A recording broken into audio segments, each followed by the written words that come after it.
All right, Ryan's boy Paul Finebaum had a pretty big statement today talking about how Georgia was on the cut line for the playoff. As I view it, they are the number 3 betting favorite to win the national championship. These two things cannot be true at the same time, Matt DeBerry. Yeah, he was talking about the Dawgs maybe going 10-2, 9-3. They did take a step backwards last year compared to, winning a national title in 21, 22. Really good year in 23.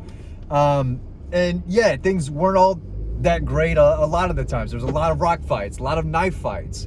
Yeah. Every week it seemed like they were in a tight game, and games where it shouldn't have been tight, right? And now there's a lot of new faces, both on the offense and defense at quarterback. So there's a lot of question marks for this team, and we're going to see a lot of fresh faces, Ryan, today as we head our way to Athens for Georgia's spring game. But just a lot of negativity from, I guess, the national media. I don't know if Paul is part of the national media or just the SEC media, but he's national for sure. National guy, so I don't know that everyone's negative. I don't know. I think it was just.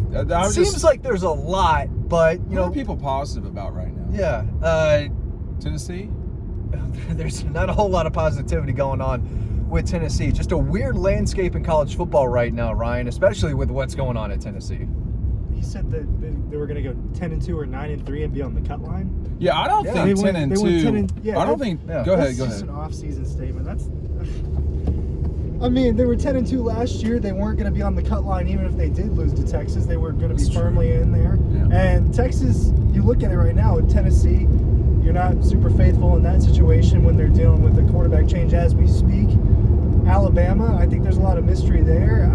I don't project LSU to be quite as good as Georgia at this point in time. It's Georgia and Texas again, just looking at it from this spring. So that's just trying to get people riled up. I don't think that statement has much basis to it. The schedule is, a little easier because you've got Texas in Athens, you've got Alabama in Athens, you've got Ole Miss in Athens. But as far as the teams go, there's still a lot of really good teams. At least we think right now that the Dogs will be playing.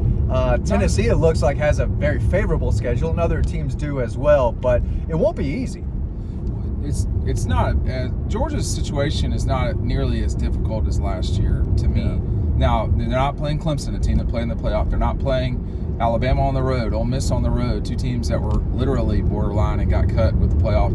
They're not playing Texas twice, which turned out to be the case.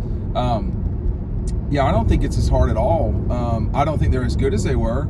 But I'm not sure that anyone is. And I think that that's the part to me that is a little bit intellectually dishonest about this conversation is if Georgia's on the cut line, who's not on the cut line? Does that just mean Ohio State and Oregon? Yeah. There's 12 teams, and at least 2 SEC teams are going to get it. That's why I don't understand that statement at all.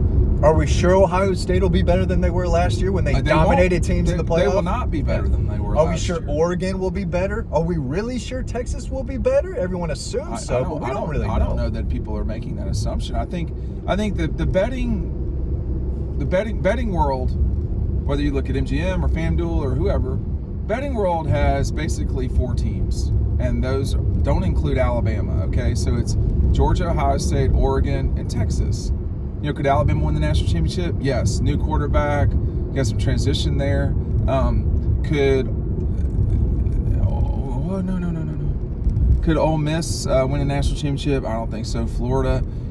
There's a lot of regression to me in college football this season, including at Georgia. But I say that before watching before watching G-Day. But, look, Paul, I'm not like, I don't really know Paul at all, and I understand what his job is. Sometimes it's to entertain, sometimes it's to, and if that coincides with what his opinion is, that's great. But right now in college football, there is no dominant team. A season ago, Matt and Ryan both, I was pretty clear Ohio State is the dominant team here. I think, you and I have talked about if Texas or Penn State don't do it this year, there's going to be someone's going to melt down.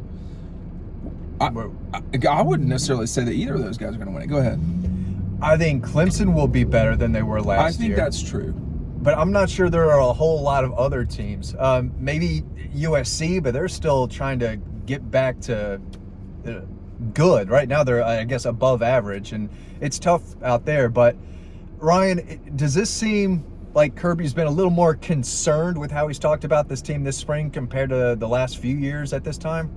Yeah, a little bit more, but it's mostly about the players being younger And about newer. There not being as many guys that have been in the system for a couple of years. I don't think it's for a lack of talent. Yeah. No, I don't know that this team's as talented as the last few. I don't know if it's as talented as last year's necessarily. I think we're going to find that out here pretty soon. Who's the best player on Georgia's team? Yeah, we talked about this a little bit last night. Who's the best right now? Yeah, who's the best? Right now, it could be Zachariah Branch.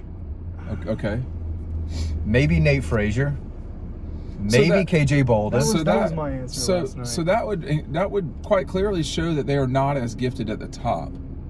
And who was the best player last year? Was it Jalen Walker? Yeah. Probably. Yeah.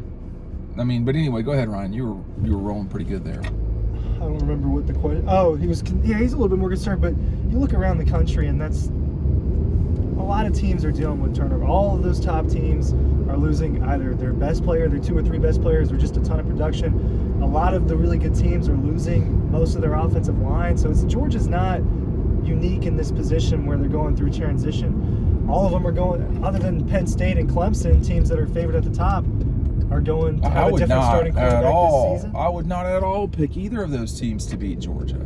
Just on Clemson, I would not. Penn State would have a better shot. I agree. I think Clemson is better. I don't know that Penn State's better this year than last. I don't know. Well, they're missing their best player, Abdul Carter. Yeah. And I still have question marks about Drew Aller, the quarterback. He looked bad at times last year. And against the best teams, felt like he played his worst. So he's got to play a lot better. Nico didn't play well against good teams. Nico didn't play well against good teams. But let me just stick with this moment for a second, because Paul's talking about losing 2 or 3 games, which I think is completely in the realm of possibility.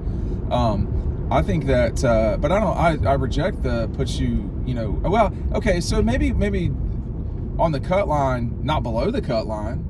What Ryan said earlier was completely correct. As soon as they beat Tennessee, basically, all they had to do is either beat Tech or Texas. They beat both of them last year. Both in overtime, so quite close. But, one was an automatic bid and winning the league, and then, essentially when they beat Tech, they were in the playoff. But I think, to me, when you think about it, you're going to Neyland now. They're having I don't know if it's a rebuild at Tennessee, but it's not at all what it was, okay? They will be probably now 10-point favorites to beat Tennessee at Neyland. That's a healthy line. Even over 7 on the road is a lot. They play Alabama at home. That will be challenging. Texas at home. That will be challenging. You got to go to Auburn. Yeah. And you got to play the Gators. And I would say I'm not going to back away from this either. They got to play Tech, but it'll be a Georgia crowd. None of that is the same as playing Clemson to open, going to Alabama, going to top whatever they were, Ole Miss, going to Texas. I mean, most schools don't play 2 games like that in a season. Ohio State, I don't think they played 2 road games against top 10 teams last year that I can recall. So, you throw the injuries in there too. Every team goes through injuries. Every team has guys. Georgia's got to get a little bit yeah. more. I don't want to sound super ignorant here, but they've got to figure out not to be so injury prone. If that's not even, I wouldn't even put it that way, prone. They've got to just be healthier. And that would change the entire complexion of things, Ryan. We're going to G-Day here. We don't know who's going to play on the offensive line necessarily. If this team is healthy, I would say if this team is healthy, they have as good a shot or better than everybody in the country of winning the national championship. What is not as obvious, Ryan, is who's the best team in the country? Yeah, I don't think that's obvious. It seems that people are leaning Ohio State and Texas in that regard. But, it's the same situation as you have with Georgia. And you'll lean towards Kirby a little bit there just because, I think most people think that he's the best coach in college football. That's pretty a widely accepted notion. But, there's a lot of excitement with Ohio State's quarterback. He might not be good. We don't really know. Arch Manning, we've seen enough to where you think it's going to be really good. But they're replacing most of what was important to them last Ohio season. State is too. Ohio State is losing every single important player that they had outside of Caleb Downs and Jeremiah Smith. Yeah. And those guys might be the 2 best players in all of college football, but that's a lot of transition. That's a really emotional and long season to come back from. It's difficult to do it again. It's hard for me to see. And they lost to Michigan and Oregon, and it's hard for me to see them being better than they were a year ago. With Texas, maybe the turnover to Arch and kind of some new guys is is good for them. I understand the excitement with them more a little bit. You don't think that Georgia's they're in just as they're in the same position as all these other teams. So the challenge for Arch will be going through this league for the first time as a starter, like legitimately. I mean, he played against Mississippi State. He played against Georgia. He never sure looked comfortable against Georgia. I don't know what. No. And now he's got to play the Dogs in Athens, probably at night. Certainly at night. Yeah. So We good can luck, book buddy. About 3 or 4 nights. Yeah, I mean, I Yeah. think you got Alabama at night, Texas at night, Florida at 3:30. Ole Miss probably at night. I would say, is the Tech Good game? chance. Is the Tech game been announced for Friday yet? I mean, That'd be weird if it was during the day, right? I would say almost certainly Georgia Tech will be at night if it's Friday. So there's going to be, if you like night games, and this, I'm not saying this group does, but Selfishly, they're a little Wow. tougher. Why don't they call me and ask my opinion? Then, you're going to like this season, and these games are at home. But we were talking about, the travel and all that a year ago. But everybody, we don't know what 26 will be like. Look, I think, Paul, I think the 2 or 3 loss is not out of the realm of possibility. I'm not quite sure who the third loss would be. I'll say that. But